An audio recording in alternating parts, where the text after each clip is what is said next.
This call is now being recorded. Okay, so start करते हैं फिर आज की क्लास। सो हेलो एवरीवन, सबसे पहले सभी स्टूडेंट्स को गुड इवनिंग। उम्मीद करता हूँ आप सभी लोग अच्छे होंगे। तो जल्दी से सभी स्टूडेंट्स चैट बॉक्स में बाय टाइप करके बता दो अगर मेरी आवाज सभी को एकदम क्लियर आ रही है। तो सभी स्टूडेंट्स जल्दी से चैट बॉक्स में बाय टाइप कर दीजिए। ओके ओके, चलिए तो शुरू कर लेते हैं फिर क्लास को।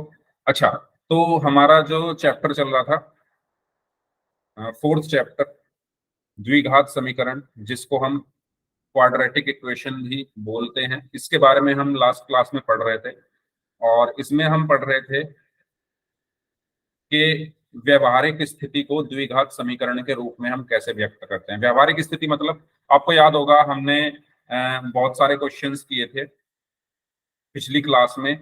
एक हमने ट्रेन वाला क्वेश्चन किया था, आप सभी को याद है। ट्रेन वाला क्वेश्चन हमने किया था, एक ट्रेन चल रही थी, है ना, उसको कुछ दूरी चलनी थी, फिर उसकी स्पीड जो है हम कम कर देते थे तो टाइम बढ़ जाता था। और उस सिचुएशन की हेल्प से हम क्या बनाते थे, क्वाड्रेटिक इक्वेशन बनाते थे। फिर हमने एक क्वेश्चन किया था क्रमागत संख्याओं वाला। हमारे पास दो क्रमागत संख्याएं थी, उनका गुणनफल हमें दिया हुआ था और उसकी हेल्प से हम द्विघात समीकरण बना रहे थे। ठीक है, तो ऐसा ही एक क्वेश्चन हम पहले रिवीजन कर लेते हैं उसका। तो क्वेश्चन आपके सामने है, आप लोग ही करेंगे इसको सॉल्व। तो क्वेश्चन आप ध्यान से पढ़िए और कोशिश करिए इसको करने की, और पोल सेक्शन में आप लोग आंसर करेंगे। पोल में आपको भेज रहा हूँ, ठीक है। ओके,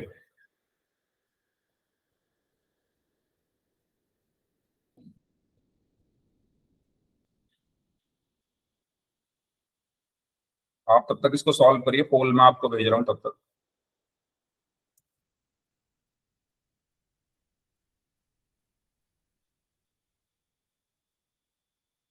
मैंने आपको होमवर्क में भी इन्हीं क्वेश्चंस का लिंक भेजा था, तो मैं उम्मीद करता हूँ आपने प्रैक्टिस सभी ने की होगी होमवर्क की। और अगर आपने प्रैक्टिस की है तो इन क्वेश्चंस को आप आसानी से आज कर लोगे। ठीक है, तो शुरू करिए सभी स्टूडेंट्स करना इसको सॉल्व।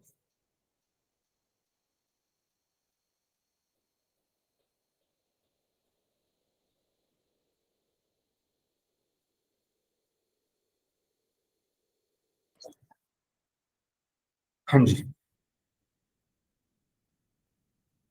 पोल मैंने आपको भेज दिया है। क्वेश्चन में कहा गया है दो क्रमागत पूर्णांक हैं जिनके वर्गों का योग 365 है। ठीक है, तो क्रमागत का मतलब मैंने आपको बताया था, क्रमागत का मतलब होता है कि एक ज्यादा। अगर मैं कहूँ 4 का क्रमागत क्या होगा, तो 4 का क्रमागत क्या होगा, 5 होगा, है ना। 10 का क्रमागत 11 होगा, 180 का क्रमागत 181 होगा। तो क्रमागत का मतलब आप उसमें एक जोड़ दो। तो अगर आप एक x मानोगे तो उसका क्रमागत क्या होगा, x+1। ठीक है, तो उनके वर्गों का जो योग है वो 365 है। आपको इस परिस्थिति को द्विघात समीकरण के रूप में व्यक्त करना। करिए, सभी स्टूडेंट्स ध्यान से करेंगे।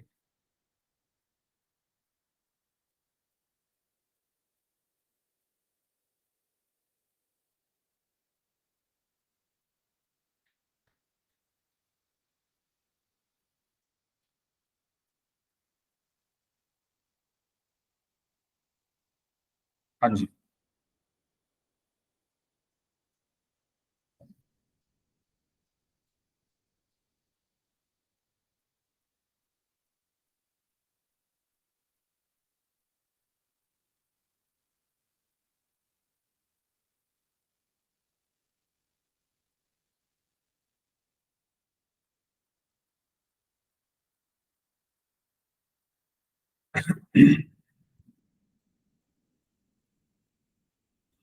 ओके, एक स्टूडेंट का आंसर आ चुका है।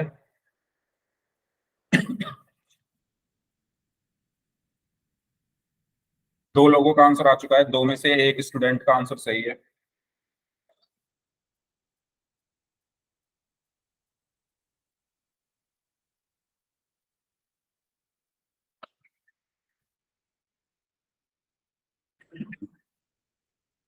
ओके, 4 में से 3 लोगों का आंसर सही है, वेरी गुड।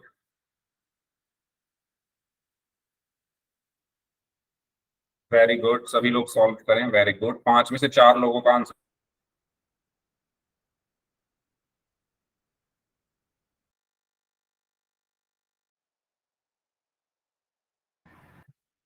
ओके,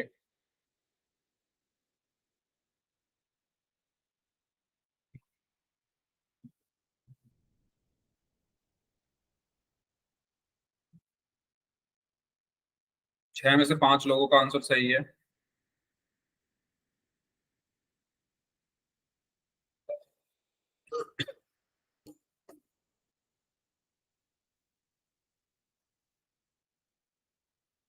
बाकी लोग भी सॉल्व करेंगे इस क्वेश्चन को। 4 लोग अभी बचे हुए हैं, वो भी सॉल्व करके बताइए। अब देखो इस क्वेश्चन में एक चीज और दी हुई है, अगर आप ध्यान से देखें, आपको जो पहला पूर्णांक है वो ए मानना है।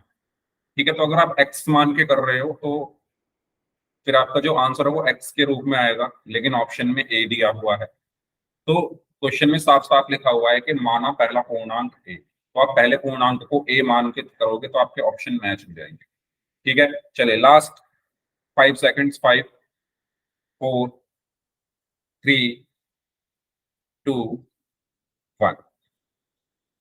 चलिए तो करते हैं इस क्वेश्चन को सॉल्व। देखिए इस क्वेश्चन में आपसे कहा गया है कि दो क्रमागत हमारे धनात्मक पूर्णांक है। 1 मिनट में चैट ऑन कर देता हूं, उसके बाद फिर शुरू कर। ठीक है, तो इसमें क्या कहा गया है कि आपके पास दो क्रमागत धनात्मक पूर्णांक है। अब देखिए दो क्रमागत धनात्मक पूर्णांक में अगर पहला पूर्णांक x मान लूं, सॉरी ए मानूंगा क्योंकि इसमें ए बोला गया है, माना पहला पूर्णांक क्या है, ए है। ए क्यों माना है, आप कुछ भी मान सकते हो, लेकिन क्वेश्चन में क्योंकि ए कहा गया है तो आप ए मान लो, जिससे आपका आंसर ऑप्शन से मैच कर जाए। अब क्रमागत बोला गया है तो अगर पहला ए है तो दूसरा क्या होगा बताइए, दूसरा पूर्णांक क्या होगा, बताइए भाई। Sir A+1। A+1, very good. इतना लेट क्यों बोल रहे हो, वेरी गुड। तो पहला अगर आपने ए माना है तो इसका क्रमागत, क्योंकि क्वेश्चन में क्या कहा गया है, क्रमागत, तो क्रमागत धनात्मक पूर्णांक, तो क्रमागत का मतलब होता है इसमें इससे अगला, तो A+1। अब इनके जो वर्गों का योग है, इनके वर्ग क्या होंगे, ए का वर्ग क्या होगा A² और इसका वर्ग क्या होगा A+1 का होल स्क्वायर। इनके वर्गों का योग, योग मतलब बीच में प्लस आ गया, किसके बराबर है, 365 के बराबर, अकॉर्डिंग टू क्वेश्चन या प्रश्नानुसार, प्रश्नानुसार या अकॉर्डिंग टू क्वेश्चन आप कुछ भी लिख दो।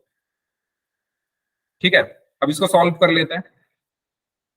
A² प्लस, अब देखो इसमें मैं कौन सा फॉर्मूला लगा सकता हूँ, कौन सा सर्व समीकरण लगा सकता हूँ, A+B का होल स्क्वायर, यानी A² प्लस B² की जगह 1 का स्क्वायर प्लस 2A और B की जगह 1 बराबर 365।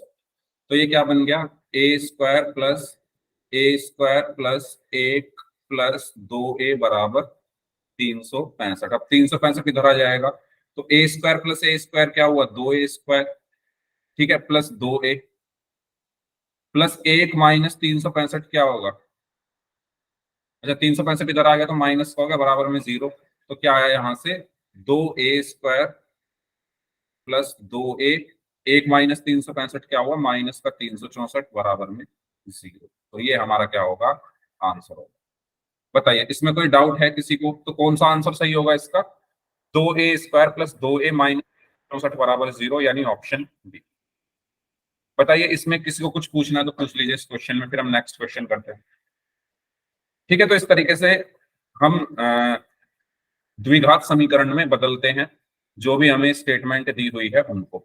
ठीक है, एक और क्वेश्चन करते हैं, चलिए इसको सॉल्व करिए। रोहन की मां उससे 26 वर्ष बड़ी है, उनकी आयु का गुणनफल 3 वर्ष बाद 360 हो जाएगा, इस परिस्थिति को द्विघात समीकरण में निरूपित कीजिए। करो सॉल्व, 2 मिनट है आपके पास, करिए।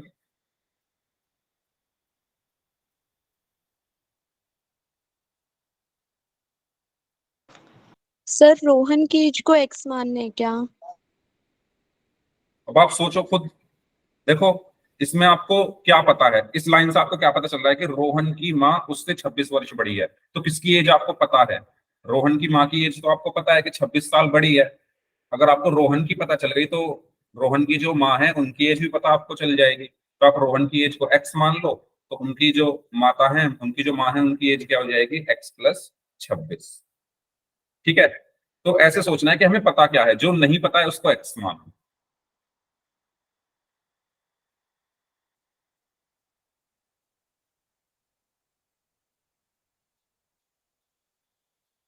हाँ जी।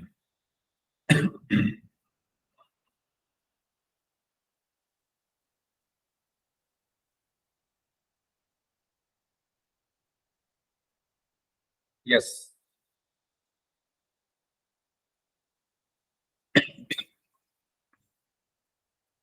हेलो, गुड इवनिंग जिन बच्चों ने अभी भी क्लास ज्वाइन की है। यस, कोई बात नहीं, आज थोड़ा लिंक में प्रॉब्लम हो गई थी तो इस वजह से क्लास हमारी लेट शुरू हुई है, लेकिन कोई बात नहीं। हाँ जी, आया किसी का आंसर?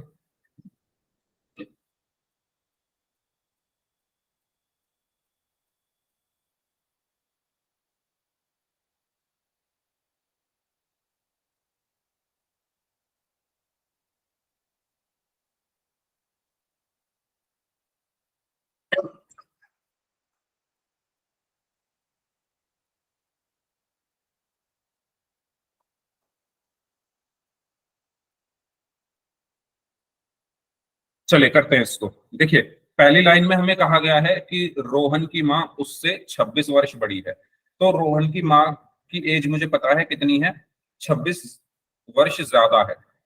ठीक है, ओके। अनु शर्मा नाम से इन्होंने आंसर दिया है x² plus 32x minus 273। Amlesh राज नाम से है, इन्होंने भी यही आंसर दिया है x² प्लस 32x माइनस 273 बराबर 0। ओके, तो देखते हैं क्या इसका आंसर आता है। तो मैं मानूंगा किसकी एज मानूंगा, मैं रोहन की। तो माना रोहन की आयु x वर्ष, तो रोहन की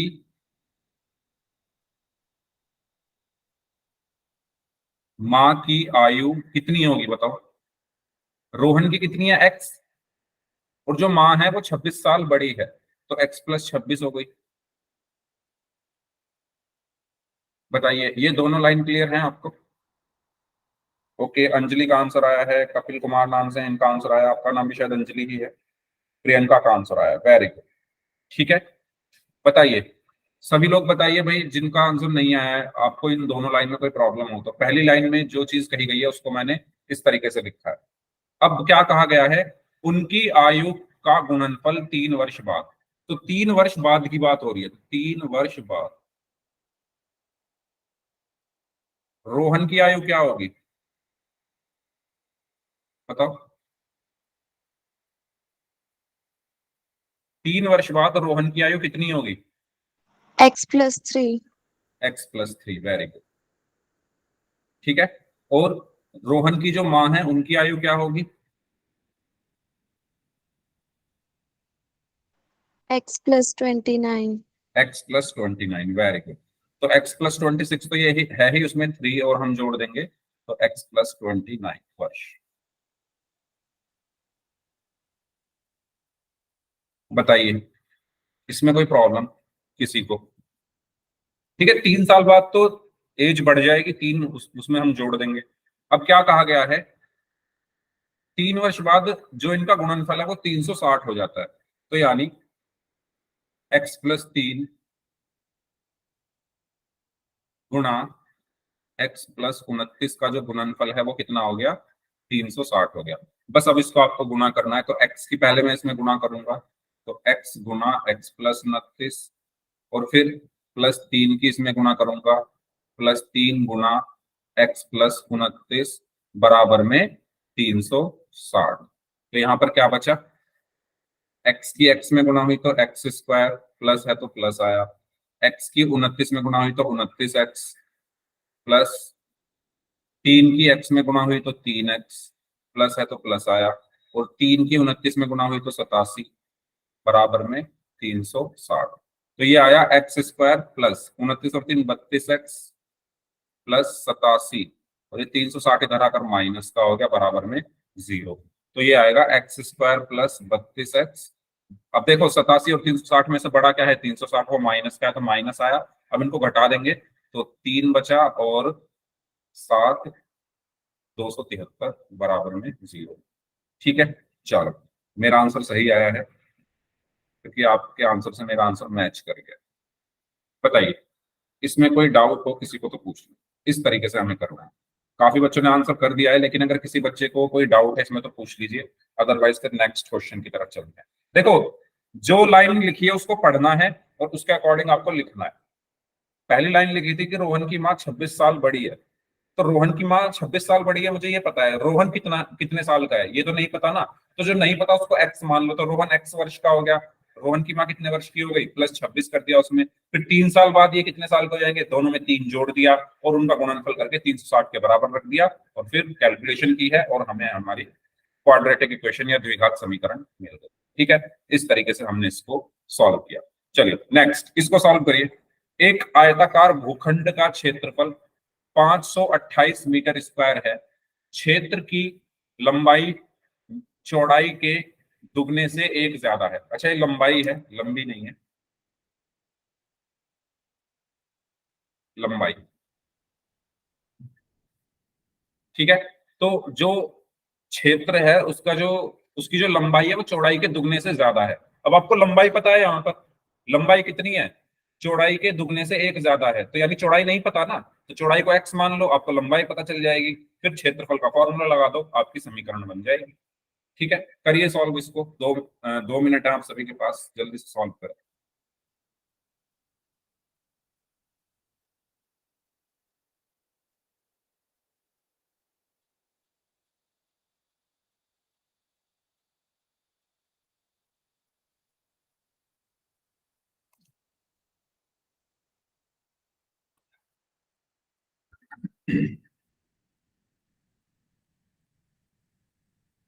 यस,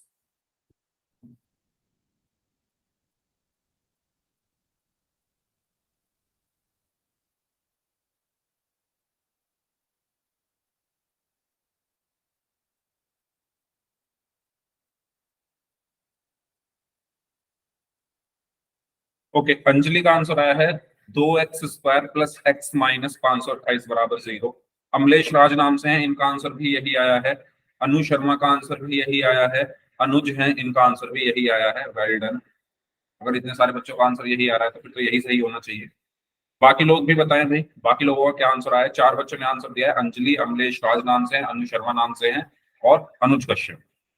बाकी स्टूडेंट्स का क्या आंसर आया बताइए। अंजलि का आंसर भी यही आया है, जो दूसरी वाली अंजलि है।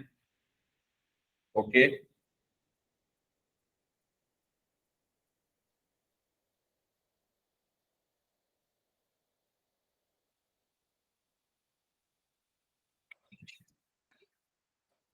हाँ जी, चलो करते हैं इसको सॉल्व। देखिए, पहली लाइन में मुझे इतना पता चल गया कि ये मान लो मेरा आयताकार एक क्षेत्र है या भूखंड है। ठीक है, इसका क्षेत्रफल कितना दिया हुआ है,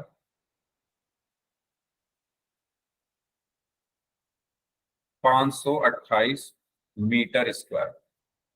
ठीक है, यहां से मुझे कुछ ज्यादा पता नहीं चल पा रहा, बस यही पता है कि क्षेत्रफल इतना है। ओके, अगली लाइन पढ़ते हैं, शायद अगली लाइन से कुछ पता चल जाए। ओके, रेखा का आंसर भी यही आया है, वेरी गुड। अगली लाइन में कहा गया है कि जो लंबाई है वो चौड़ाई के दुगने से एक ज्यादा है। क्या है ज्यादा, लंबाई। तो लंबाई मुझे पता है एक तरीके से, इसका मतलब यही हुआ ना कि लंबाई तो मुझे पता है, कितनी है लंबाई, दुगने से एक ज्यादा है। किसके दुगने से एक ज्यादा है, चौड़ाई के दुगने से एक। यानी अगर मुझे चौड़ाई पता चल जाए तो लंबाई में लिख सकता हूं। तो मैंने मान लिया, माना जो इसकी चौड़ाई है वो एक्स है। ठीक है, इसको मैंने एक्स मान लिया, तो लंबाई कितनी होगी बताओ। लंबाई कितनी है, इसके दुगने से, इसका दुगना कितना होगा, 2x से एक ज्यादा यानी +1। तो लंबाई कितनी आ गई, लंबाई कितनी आ गई, 2x+1। बताओ, क्या आपको ये जो मैंने लंबाई और चौड़ाई, लेंथ और ब्रेड्थ निकाली है इसकी, ये समझ में आ गई है। कैसे निकाली है, इसमें किसी को कुछ पूछना है तो पूछ लीजिए। ठीक है, अब क्वेश्चन में कहा गया है कि क्षेत्रफल 528 है, तो क्षेत्रफल क्या होता है, लंबाई गुना चौड़ाई। तो लंबाई कितनी है, लंबाई कितनी है, 2x+1, है ना। यहां आप लिख देना प्रश्नानुसार, लंबाई है 2x+1 गुना चौड़ाई है x, बराबर क्या है, 528। ठीक है, क्षेत्रफल 528 है, तो बस अब इसकी गुणा कर दो। तो x की गुणा कर देते हैं अंदर, तो x की पहले 2x में गुणा हो गई तो 2x² हो गया, फिर प्लस है तो प्लस आया, और फिर x की 1 में गुणा हो गई तो x आएगा बराबर में 528। तो ये क्या बचा, 2x² प्लस x माइनस 528 बराबर 0। बस हो गया। ठीक है, इस तरीके से करना था। बताओ, ये क्वेश्चन सबको क्लियर है? आगे बढ़े, अगर इसमें कुछ पूछना है तो पूछ लीजिए, अदरवाइज फिर हम आगे बढ़ते हैं पोल के क्वेश्चन की तरफ। ओके, तो पोल का क्वेश्चन हम करते हैं फिर। ये क्वेश्चन है आपके लिए, आसान है, पढ़िए ध्यान से। और आपको द्विघात समीकरण बनानी है, तब तक मैं पोल आपको भेज रहा हूँ। ठीक है, करिए इसको सॉल्व। अगर क्वेश्चन समझने में कोई प्रॉब्लम आए तो प्लीज आप पूछ लेना, अगर क्वेश्चन की लैंग्वेज ना समझ में आए तो आपको एक बार बता दूंगा, इसको एक्सप्लेन कर दूंगा क्वेश्चन में क्या कहा गया है। ठीक है, पोल मैंने आपको भेज दिया है, तो आप पोल सेक्शन में आंसर करिए। अच्छा, क्वेश्चन को समझने में कोई प्रॉब्लम तो नहीं है? पहली लाइन लिखी हुई है, दो संख्याओं का गुणनफल 25 है। ठीक है, अच्छी बात है, 25 है। आगे बढ़ते हैं। इसमें से एक संख्या दूसरी से 9 अधिक है, तो एक आप मान लो कुछ भी, दूसरी कितनी हो जाएगी, उसमें 9 जोड़ दो, उनका गुणनफल कितना है, 25 है। बस ऐसे सॉल्व करना है। ठीक है, तो एक को x मान लो, दूसरी आपको पता चल जाएगी, और उनका गुणा करके 25 के बराबर रखो, और वहां से आपको समीकरण मिल जाएगी। करिए सॉल्व सभी स्टूडेंट्स इसको।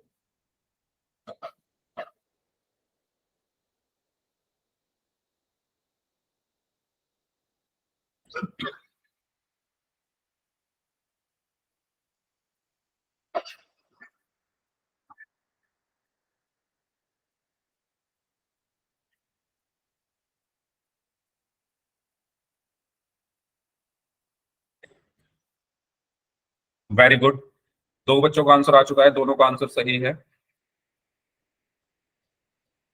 तीन लोगों का आंसर आ चुका है, तीनों का सही है, वेल डन।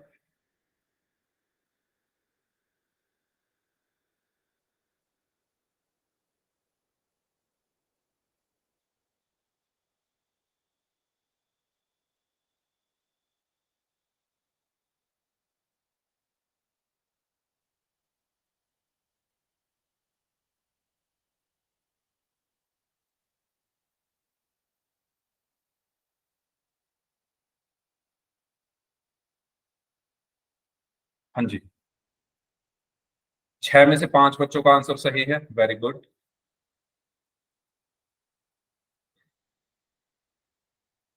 7 में से 6 बच्चों का आंसर सही है, वेल डन।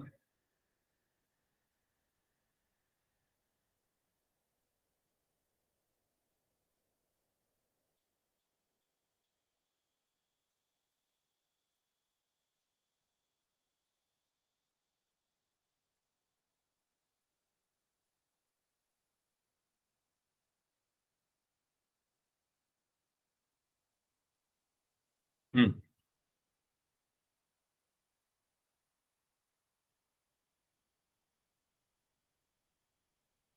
8 में से 7 बच्चों का आंसर सही है, वेल डन, वेरी गुड।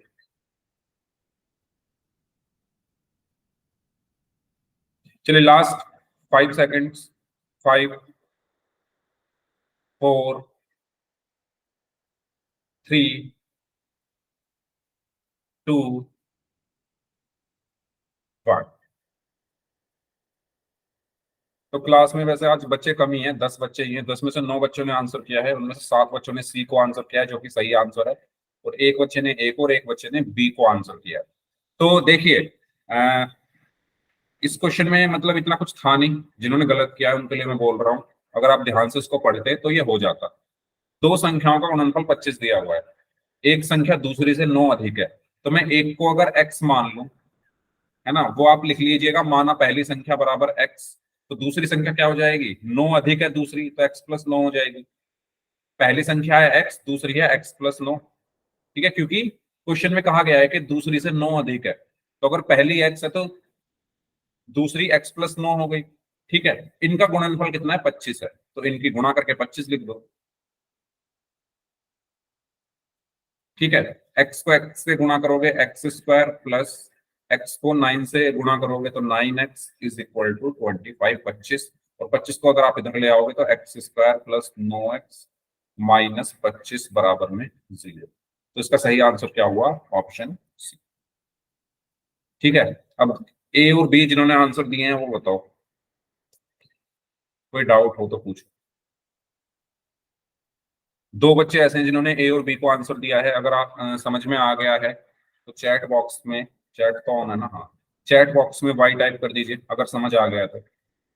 ठीक है, तो इसका सही आंसर क्या होगा? Option C. नेक्स्ट क्वेश्चन करें, ध्यान से करिएगा नेक्स्ट क्वेश्चन। चलिए करिए इसको सॉल्व। ऐसा क्वेश्चन अभी हमने किया था वो वाला, अभी किया था ना, एक 5 वर्ष बड़ी थी रोहन की माँ, रोहन थी, रोहन था, पता नहीं कौन था वो, ऐसा ही क्वेश्चन है।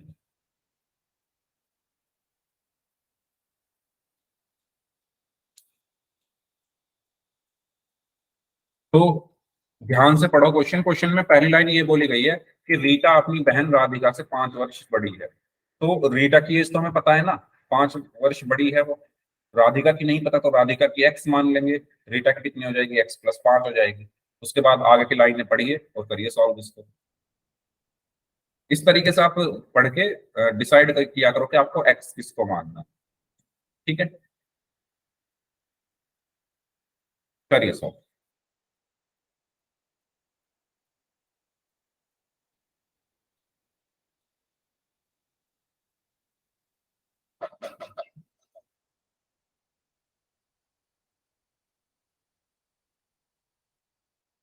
अपने आप से क्वेश्चन पूछा करो। जैसे आपने पहली लाइन पढ़ी, रीता अपनी बहन राधिका से 5 वर्ष बड़ी है, तो अपने आप से पूछो कौन बड़ा है?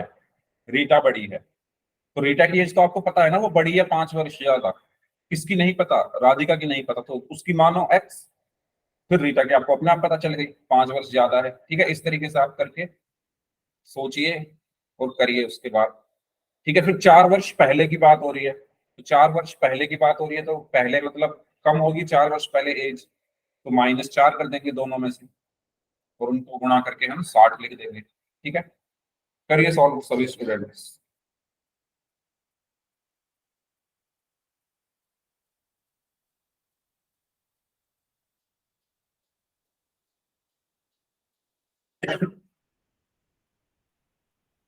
ओके, एक स्टूडेंट का आंसर आ चुका है।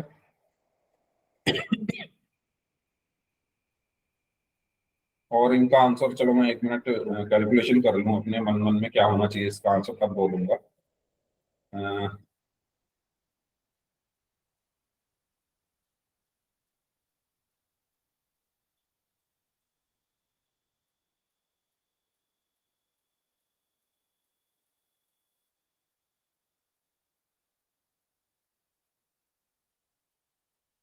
ठीक है, जिन्होंने आंसर दिया उनका आंसर ठीक है।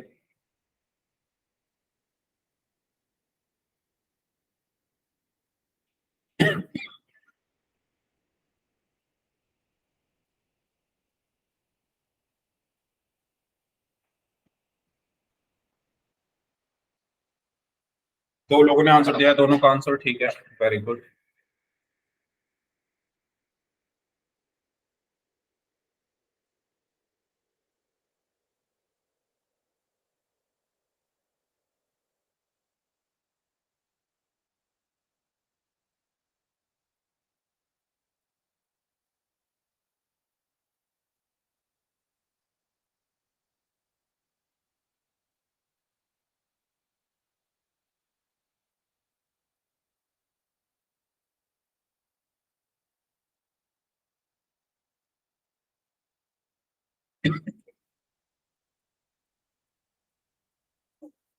3 लोगों ने आंसर दिया, तीनों का आंसर सही है। Very good.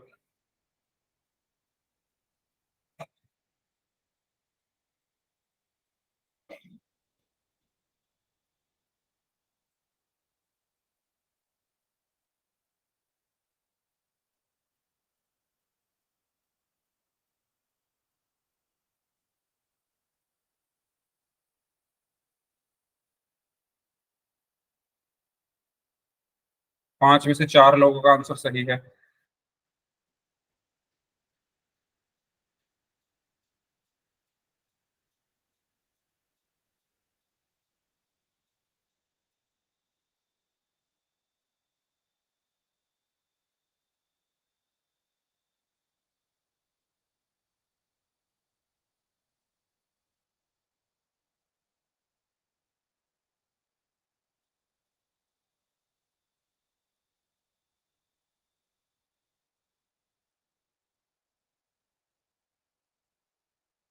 7 में से 4 लोगों का आंसर सही है।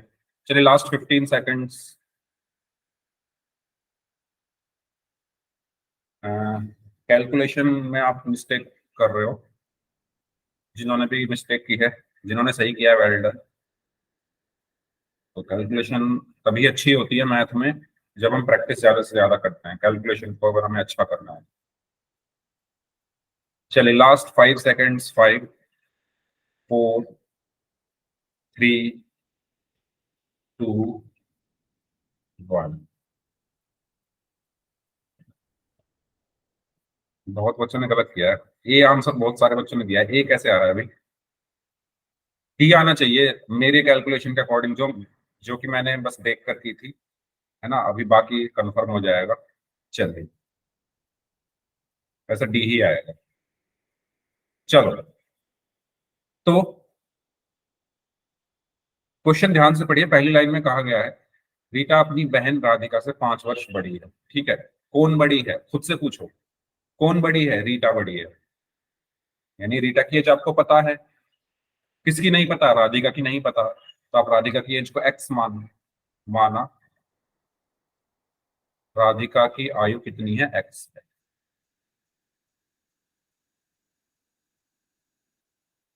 ठीक है, और अगर राधिका की आयु एक्स है तो रीटा की आयु कितनी होगी? अतः बताओ, आप लोग बताओ भाई, रीता की आयु बताओ आप लोग। Sir, x+5. x+5, very good. ठीक है, क्यों? क्योंकि 5 वर्ष ज्यादा है तो x+5 होगी।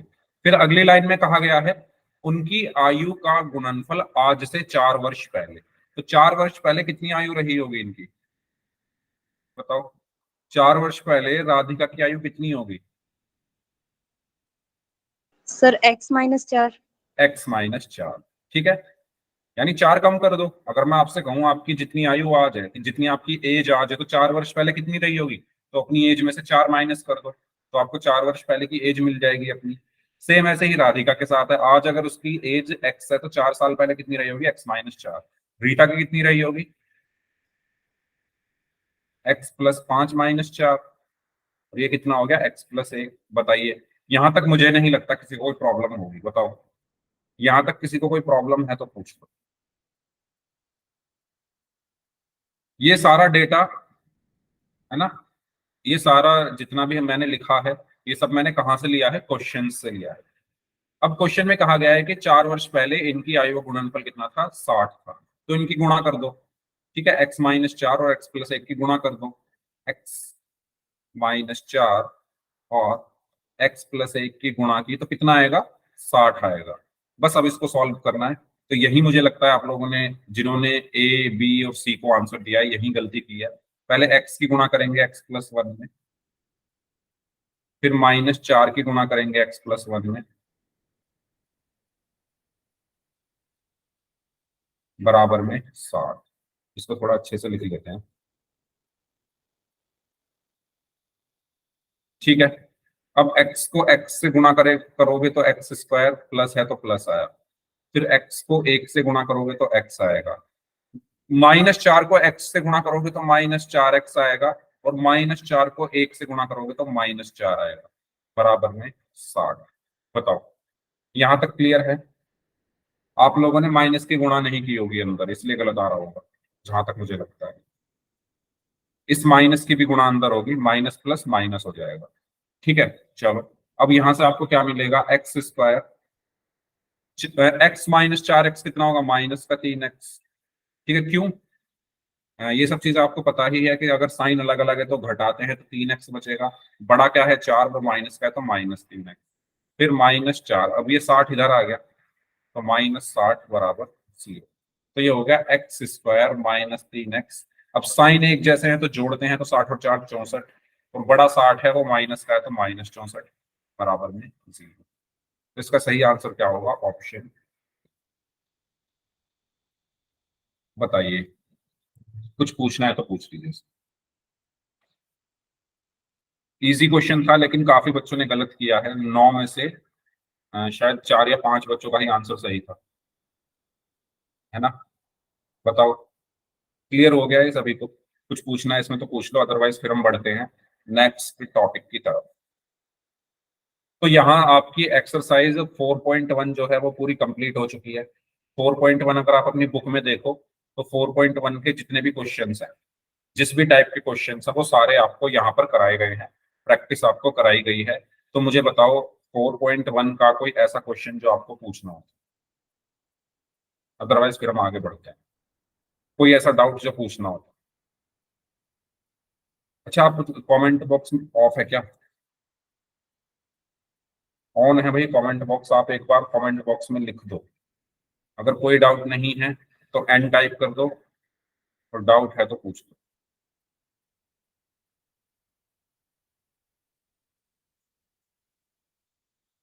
आज आप लोग इतने शांत क्यों हैं भाई?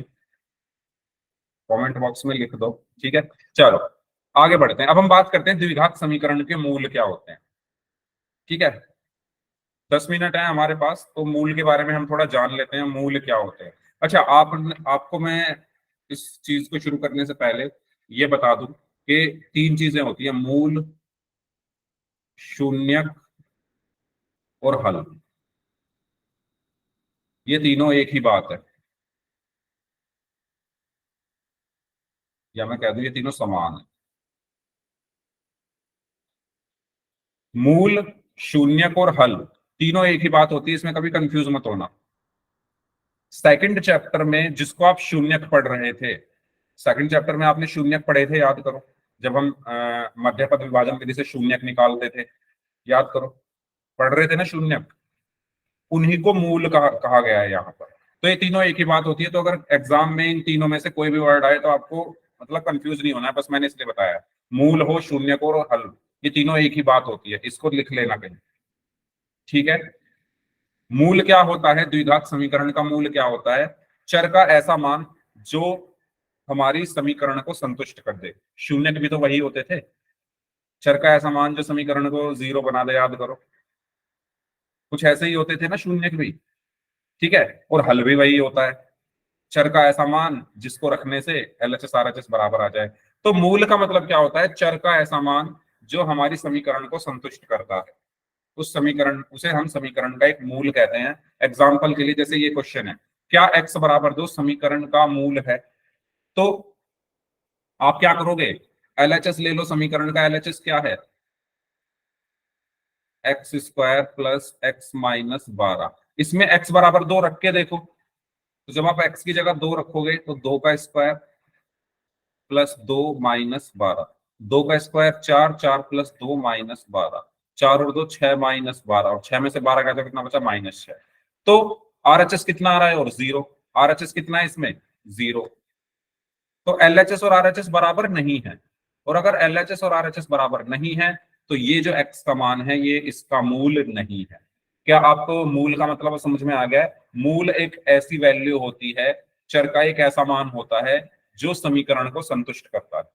अब ये समीकरण को संतुष्ट नहीं कर रहा, संतुष्ट करने का मतलब ये है कि LHS और RHS बराबर नहीं आ रहे जब मैं x को 2 रख रहा हूं, तो इसलिए ये इसका मूल नहीं है, ठीक है।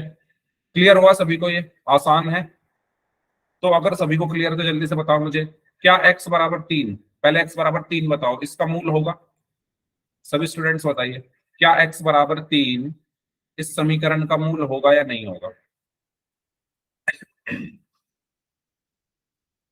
हमारी क्लास आज लेट शुरू हुई थी तो हम थोड़ा और एक्स्ट्रा एक्स्ट्रा मतलब 6:30 बजे तक हम कंप्लीट कर लेते हैं क्लास। बाकी दिन हम 6:25 तक रखते थे, फिर 5 मिनट डाउट्स के लिए रखते थे। आज 6:30 बजे तक थोड़ा कर लेते हैं, 5 मिनट ज्यादा। बताओ, क्या x बराबर 3 इस समीकरण का मूल है?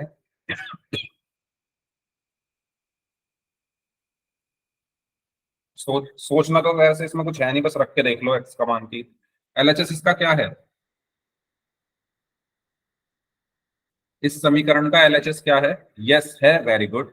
तो x² प्लस x माइनस 12, इसमें x की जगह 3 रख देते हैं, तो x की जगह 3 रखा तो 3 का स्क्वायर प्लस इस वाले x की जगह 3 रखा -12, 3 किया 9, 3 का स्क्वायर 9 प्लस 3 -12, 9 और 3 12 -12 0। और RHS कितना है? RHS भी 0 है, RHS भी कितना है? 0 है। तो LHS और RHS बराबर आ गए x बराबर 3 रखने पर। तो मैं क्या बोलूंगा, x बराबर 3 इस समीकरण का मूल है। ठीक है, x बराबर 3 समीकरण का मूल है। ऐसे ही जल्दी से इसको रख के बताओ, क्या -4 है इसका मूल? -4 रख के बताइए।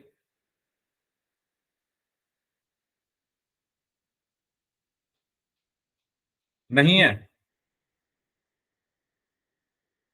प्रियंका एंड अनुज, दोबारा रख के देखो भाई।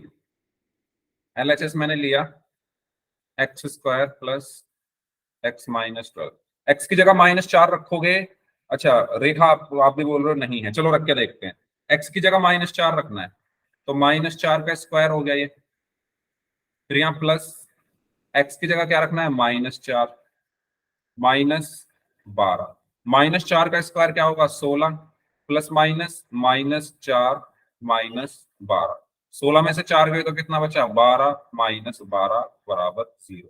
और यही हमारा RHS है, RHS भी तो 0 आ रहा है, तो इसमें भी तो LHS और RHS बराबर आ गए, इसमें भी तो LHS और RHS बराबर आ गए, तो ये भी हमारा समीकरण का मूल होगा। तो x बराबर 3 और x बराबर -4 दोनों ही हमारे समीकरण के मूल होंगे। प्रियंका, अनुज एंड रेखा, आपको समझ आई ये बात? गलती आपको आपकी मिल गई है, कहाँ आपने गलती की? ठीक है, पूछ लो अगर कोई डाउट हो तो इस तरीके से हम मूल चेक करते हैं। ठीक है, तो इस क्लास को फिर हम यहीं तक रखते हैं। मैं आपको होमवर्क में, यहाँ से हम आगे पढ़ लेंगे, मैं आपको होमवर्क में मूल वाले क्वेश्चन ही भेजूंगा, क्योंकि जो हमने टॉपिक आज पढ़ा है स्टार्टिंग में, उसके क्वेश्चन आपको मैं भेज चुका था लास्ट क्लास में। ठीक है, तो मूल वाले क्वेश्चंस में भेजूंगा, तो आप होमवर्क सभी लोग जरूर कर लेना। इस क्लास को हम यहीं तक रखते हैं, इससे आगे हम नेक्स्ट क्लास में करेंगे।